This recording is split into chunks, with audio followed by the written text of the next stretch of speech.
2005 की king Kong movie ये मेरे बचपन की कुछ बहुत ही यादगार मूवीज में से एक है। जब मैं हॉलीवुड मूवीज को पहली बार टीवीज पे देखा करता था तो उसी समय से उस मूवी ने मेरा दिल छू लिया। कॉन्ग के इमोशंस, हैंकॉक के लिए प्यार, स्कल आइलैंड के हॉरर और सबसे बड़ी बात कि ये मूवी सिंपल येट विजुअल खूबसूरती रखती है। बस यही कुछ मसाला चाहिए किसी बच्चे का दिल जीतने के लिए। मूवी के कुछ आइकॉनिक सीक्वेंसेस हैं जिसे वर्ल्ड सिनेमा कभी भी नहीं भुला सकता। इस सीन में प्यार है लेकिन कोई डायलॉग नहीं।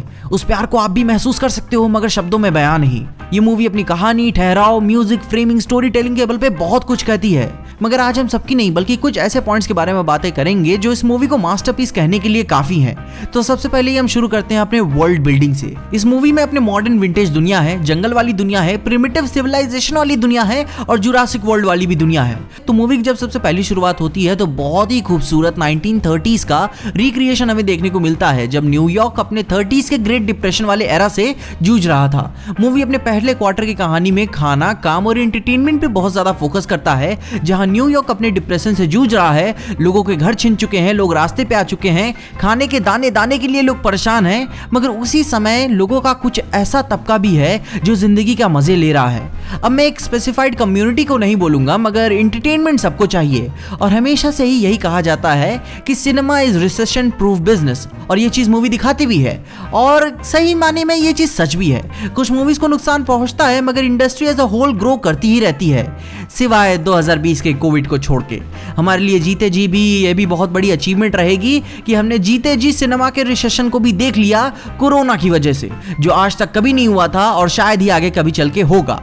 और यही सारी दुनिया की जो छोटी छोटी एक्यूरेट चीजें हैं अमेरिका को सच को दिखाती हैं, मगर फिर भी जिंदगी चल रही है और यही चीज इसे खूबसूरत बनाती है। अब भाई अपने वर्ल्ड बिल्डिंग की बात कर रहे हैं तो अपने स्कल आइलैंड को कैसे भूल सकते हैं। पूरी मूवी की ज्यादातर कहानी तो इसी पे टेक प्लेस करती है। अब भाई हम सब जानते हैं स्कल आइलैंड अपने नॉर्मल आइलैंड जैसा या फिर नॉर्मल जंगल जैसा तो नहीं है, मगर इस आइलैंड को इससे स्पेशल बनाने वाली चीज इसका कॉन्ग नहीं बल्कि इसके रहने वाले बनाते हैं। स्कल आइलैंड की हर एक छोटी डिटेल, उसका हर एक कीड़ा मकोड़ा, भयानक से भयानक मॉन्स्ट्रोसिटी जो हर एक जिंदा चीज को निगल जाती है, वो इस आइलैंड के जर्नल रियल टेरर को दिखाती है। स्कल आइलैंड बाहर से जितना ज्यादा खूबसूरत दिखता है उतना ही ज्यादा भयानक है अंदर से। इस मूवी की वर्ल्ड बिल्डिंग की एक बहुत ही बेहतरीन खूबसूरती ये भी है कि ये अपने हर एक सीन में एपिकनेस रखती है, चाहे शहर का सीन हो या जंगल का, जहाज के अंदर का सीन हो या फिर बाहर का। एक वार्म कोल्ड ब्यूटी है इसमें। अब इसके बाद आते हैं अपने कैरेक्टर्स पे। अब अगर आपने किंग कॉन्ग के एक्सटेंडेड वर्जन वाली मूवी को देखा होगा तो आपको हर एक कैरेक्टर के बारे में पता होगा, उनके डायनामिक्स और उनकी नीयत के बारे में भी पता होगा। ये मूवी अपने सिनेमा की one of the greatest monster tragedies के बारे में बताती है, लेकिन उसी के साथ साथ ये मूवी अपने बाकी कैरेक्टर्स की खूबसूरती के बारे में भी दिखाती है। सिर्फ 3 घंटे की मूवी के अंदर ही आपको इतने सारे कैरेक्टर्स की डेप्थ के बारे में पता चल जाता है जिसका कोई जवाब नहीं। पीटर जैक्सन अपनी मूवी में एक बहुत ही बड़ी कास्ट की कहानी को बहुत अच्छे तरीके से दिखा सकते हैं, जो कि बहुत ही कम डायरेक्टर्स में काबिलियत होती है। अब जैसे कि हम अपने सबसे पहले कैरेक्टर से शुरू करें जो सबसे पहली बार जाहिर की गई थी कहानी में, जो मेरे दिल के काफी करीब आती है, एन डैरो। ये लड़की इमोशनल दिल है मूवी का। इसका रिलेशनशिप कॉन्ग के साथ एक्स्ट्रा डायमेंशनल बॉन्डिंग लाता है, वो भी बिना किसी चीजी सीन्स के, जैसा 30s के मूवीज में हुआ था। उसमें तो कॉन्ग ने एन के कपड़े उतारे थे। कमाल की डायरेक्टर की सोच है। खैर अगर हम अपने 2005 की मूवी की एन की बात करें तो ये लड़की फिजिकली तो कमजोर है मगर इमोशनली स्ट्रांग है। और ये बात नहीं है कि उसके स्ट्रांग इमोशंस हमें सिर्फ किंग कॉन्ग के सामने ही देखने को मिलते हैं। मूवी के शुरू से ही जब वेस्टर्न ने उसे भूखे ना मरने के लिए कोठे वाली जॉब ऑफर की, तब से हमें एन के स्ट्रांग डिसीजन मेकिंग मूड्स के बारे में देखने को पता चलता है। उसके बाद आता है तुम्हारा कार्ल डेनम। तो ये बताओ एन कि तुम्हारे कपड़ों का साइज क्या है? जो कि बहुत ही डिस्गस्टिंगली मैनिपुलेटिव आदमी है। इस कैरेक्टर को भी पसंद करने के लवेबल टेंडेंसीज हैं, मगर इसकी वजह से ये कैरेक्टर सिंपैथेटिक ना होके इंटरेस्टिंग है। इसके बार बार काम करने के मोटिवेशंस बदलते रहते हैं, लोगों को इन्फ्लुएंस करना चाहता है, चाहे इसके लिए इसके जो भी क्यों ना करना पड़े। मगर इसकी सबसे अच्छी बात यह है कि भले इसका सब कुछ क्यों ना खत्म हो जाए, बर्बादी क्यों ना हो जाए, लेकिन अगर इसके पास 1% भी उम्मीद बच जाती है तो ये तब तक उम्मीद नहीं छोड़ता और काम करता रहता है।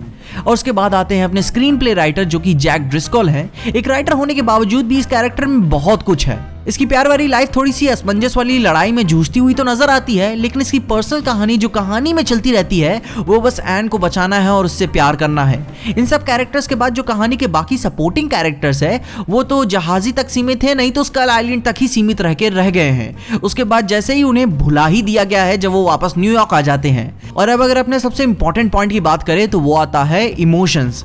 इस मूवी की सबसे स्ट्रॉन्ग खासियत यही है कि आपकी इमोशंस को छूती है।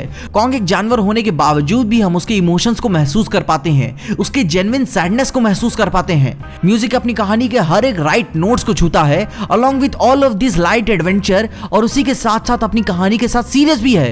कहानी के साथ इमोशंस इसके स्टाइल में है। इस लौती मूवी के अंदर कई सारे स्टाइल्स हैं। ये क्रीपी मॉन्स्टर हॉरर हो जाती है, रोमांस चलता है, एक्शन के साथ साथ ह्यूमर भी है, drama, and with all that being said ये खूबसूरत है। इस कहानी में प्यार है। एपिक फिक्शन मॉन्स्टर मूवी होने के बावजूद भी ये मूवी अपनी इमोशंस के साथ रियल है। और अगर कोई चीज हमें इन सब जानवरों और इंसानों से एक करती है जिससे हम एक दूसरे को समझ सकते हैं तो वो प्यार है। मगर इस कहानी का अंत मेरे इन शब्दों की तरह सुखद नहीं है, क्योंकि कहानी का अंत हमें यह भी दिखाता है कि अगर आप किसी चीज को दिल से चाहने लगते हो, उसे अपना जुनून बना लेते हो, तो आप उसे तबाह कर देंगे जिसे आप सबसे ज्यादा चाहते हैं। खैर, अभी के लिए इस वीडियो को यहीं पे विश्राम करते हैं। अभी कहानी में बहुत कुछ है कहने को। अभी तो मैंने heart of the darkness book का रेफरेंस की तो बात की ही नहीं, जिसका काफी हैवी रेफरेंस है मूवी में। इसके अलावा आप अपने पहले एक्सपीरियंस को बताएं कि आपके इमोशंस क्या थे सबसे पहली बार इस मूवी को देखने के बाद। कमेंट्स उसके बारे में मुझे जरूर बताएं। और अगर आपको इस वीडियो में देखे कुछ भी अच्छा लगा, खुशी हुई या मजा आया तो लाइक मार दो इस वीडियो को। इस चैनल पे कहीं से भी नए आ गए हो तो सब्सक्राइब तो मार देना चैनल को। और अगर आपको वीडियो ज्यादा ही अच्छी लग गई तो अपने दोस्तों शेयर कर देना। मेरे इंस्टाग्राम और ट्विटर हैंडल्स आपको नीचे डिस्क्रिप्शन में मिल जाएंगे। और देखते रहिए PJ Explain।